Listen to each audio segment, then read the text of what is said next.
Primero, para ti, ¿qué es la arquitectura? Vale, o sea, hombre, es un preguntón. Pero mira, hace poco pasó algo muy divertido. Mi hija de 6 años tiene un conocimiento de lo que yo hago hasta cierto punto, ¿no? Digamos, que obviamente desde su perspectiva infantil, y tuvo la visita de una madre del colegio que es filósofa. Y ella le pidió que hiciera una serie de preguntas, ¿no? Y ella me vino con la pregunta escrita en un post-it, ¿no? Y entonces, después de escuchar a esa madre filósofa y después de haber convivido conmigo, preguntó, ¿la arquitectura es un poco como la filosofía? Que la arquitectura sea un poco como la filosofía rompe un poco los esquemas y, sin embargo, conecta directamente con algo mucho más intrínseco, ¿no? Es decir, la arquitectura tiene que ver con nuestra manera de vivir. Estamos demasiado obsesionados muchas veces creando unos objetos que muchas veces están despegados de nuestra realidad. ¿Qué es la arquitectura? Pues probablemente tenga que ver con nuestra filosofía de vivir, que se escapa un poco de lo que consideramos esa arquitectura normativa. Es algo que va mucho más allá del objeto.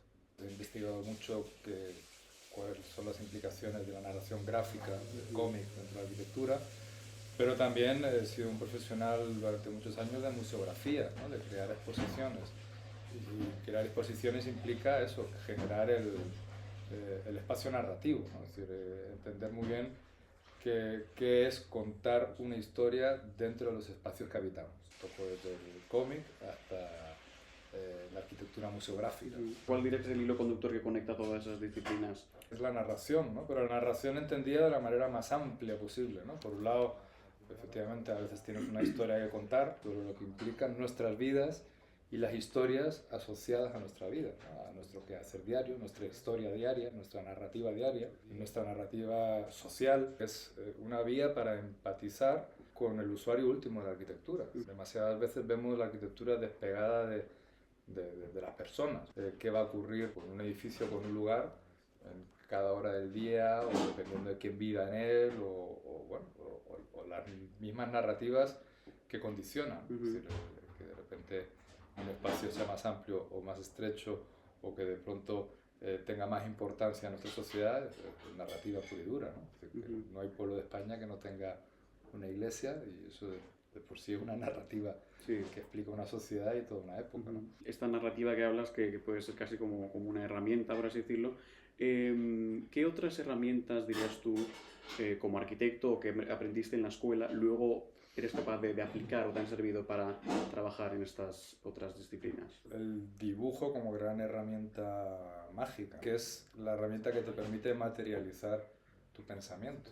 Es un superpoder el poder ¿no? Idear lugares, secuencias. Por fortuna en la arquitectura tenemos un dibujo que se puede entender de la manera más amplia posible, ¿no? Es decir, desde el propio dibujo a mano, en el que un garabato pues intenta buscar o encontrar determinadas formas, a muchos tipos de dibujos, y de relacionarlo con la realidad, no solo para transformarla, sino también para entenderla, ¿no? Ahí también está mi interés, que nace en la infancia, por el cómic, ¿no? El cómic es el dibujo absolutamente entrelazado con lo narrativo. Cuando yo empiezo a estudiar arquitectura, yo me di cuenta de que tenía cierta ventaja por haber leído cómic durante toda mi vida. No solo saber comunicar gráficamente, sino también saber leer y armar, por ejemplo, una lámina de proyecto donde se podía explicar procesos complejos, ¿no? Procesos que no son solo procesos constructivos, sino también pueden ser procesos históricos, muchos elementos que uno de pronto se enfrenta a tener que contar gráficamente. Y en el momento en que empecé a dar clases, me di cuenta que era interesante ofrecer esa experiencia mía previa del mundo del cómic a los futuros arquitectos y arquitectas, ¿no?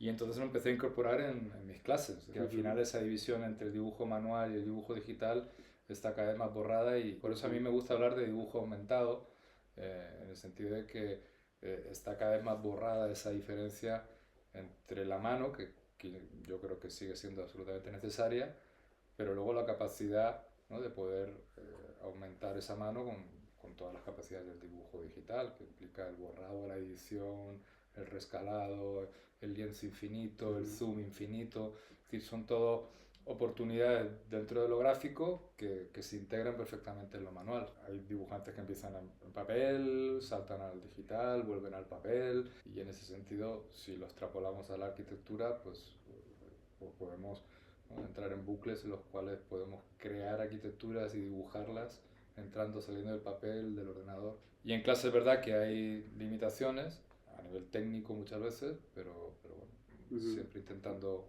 plantearlo en un contexto de taller se pueden incorporar distintas técnicas y distintos objetivos. No he dejado de estar nunca vinculado a la universidad como alumno o como docente, y como las dos cosas a la vez, ¿no? Cuando, por ejemplo, está investigando, haciendo el doctorado, ¿no? Y en ese sentido, pues te permite estar renovando continuamente tu práctica, conectar, bueno, con las ideas más nuevas, ¿no? Y en ese sentido, mantener un ciclo virtuoso entre una práctica más cercana a la realidad o más cercana de cierto mercado del trabajo, y una práctica más especulativa. Uno es mejor profesional cuando está más conectado con la academia, y uno es mejor académico cuando está conectado también con una cierta realidad profesional. En la carrera siempre hay profesores con los que conectas a muchos niveles, gente con los que conectas a nivel humano por su enfoque particular de una asignatura. Yo disfruté mucho las clases en segundo de Roberto Zuna y María Teresa Valcarce, ¿no? Es decir, que tenían un enfoque además muy entregado a la docencia, dedicaban sus vacaciones a fotografiar edificios que, bueno, en la época en la que no había un acceso fácil en internet, pues, ¿no?, venían con material de primera mano, y con ellos me acuerdo más también de hacer un ejercicio bien bonito de acercarse al lenguaje arquitectónico preciso de un arquitecto para producir con su lenguaje otras formas, ¿no? En la escuela tuve también la suerte de coincidir puntualmente con charlas con gente como Fisac o gente como Higueras, combinando esa componente humana y esa componente de visión arquitectónica particular. Y para mí fue muy importante el Erasmus que hice en su momento en la Escuela de Arquitectura de Venecia, ¿no?, en el UAV. Ahí conocí a Sergio Polano, que era un profesor muy en contacto con el mundo de la arquitectura y el diseño gráfico, y también a Enrico Camplani, alguien que se convirtió en maestro, compañero, figura paterna, y llegué a trabajar también en su estudio, ¿no? De hecho, mi primera exposición la trabajé en su estudio, ¿no? Y en ese sentido era un arquitecto, pero volcado en el mundo de la gráfica y el mundo de la museografía, ¿no? Por supuesto, yo no trabajaría o no habría trabajado estos temas si no fuera por Chris Ware, una figura importantísima para entender el cómic de principios del siglo XXI, para entender las posibles relaciones con la arquitectura. Paolo Bacciglieri, que es un dibujante de cómic particularmente arquitectónico, que está afincado en Milán, que tiene una visión muy interesante de lo que implica determinado tipo de arquitectura milanesa y su relación con los bel fumetti, como llaman ellos al cómic en blanco y negro. Yo a veces noto como cierto rechazo a ese tipo de dibujos, especialmente por profesores de proyectos, lo que sea. No sé si tú notas eso o siempre te has visto bien apoyado en ese sentido. Yo creo que sí, que puede haber obviamente cierto rechazo a veces a no entender exactamente la derivada o el contacto con otras disciplinas o con otras maneras de dibujar.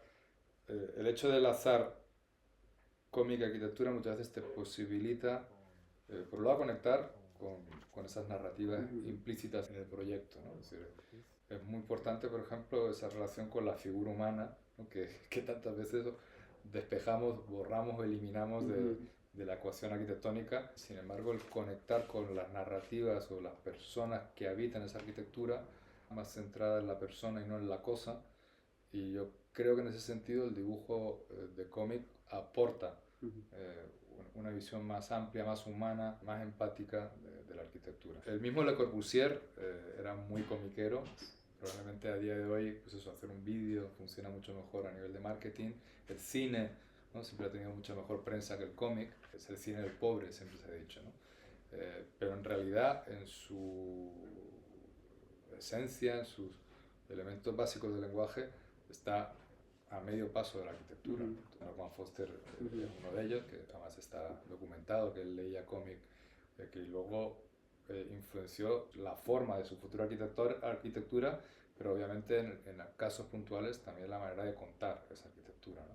Escuelas es decir, como la Bartlett que se abren abiertamente a este tipo de representación, ¿no? ¿Cuál es para ti la importancia de ese objeto tangible del libro?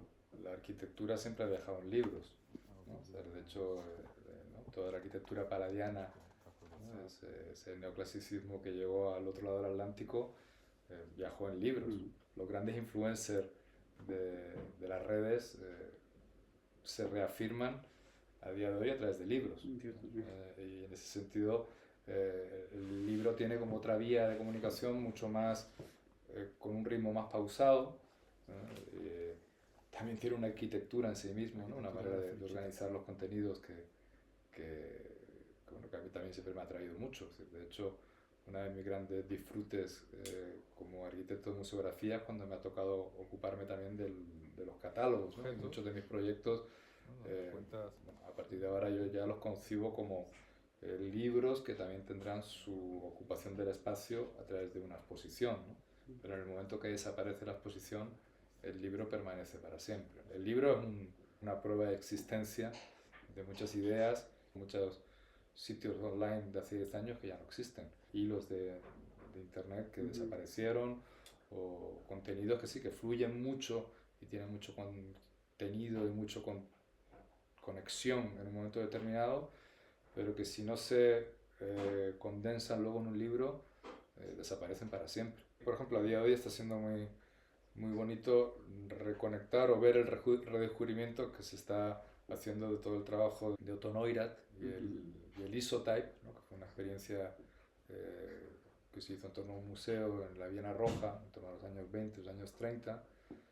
Hay mucho material que se ha ido actualizando en los tiempos recientes. Una de las cosas que siempre me han ido cada vez llamando más la atención es cómo hay todo un mundo de arquitectura que no se suele ver en la escuela de arquitectura, ¿no? Es decir, que en nuestra escuela de arquitectura, la ETSAN, estamos muy centrados por la asignatura, por una visión muy concreta de las asignaturas de proyectos, en los cuales vemos una objetualidad muy específica que suele estar despegada de lo que luego vemos como arquitectura fuera de las paredes de la escuela. Sin embargo, por ejemplo, en asignaturas como el TFG, sí que veo más una arquitectura real. Están mucho más conectados, paradójicamente, con una realidad profesional o con una realidad, simplemente, ¿no? Una realidad en mayúsculas, ¿no? De lo que es la arquitectura. Con una acción concreta.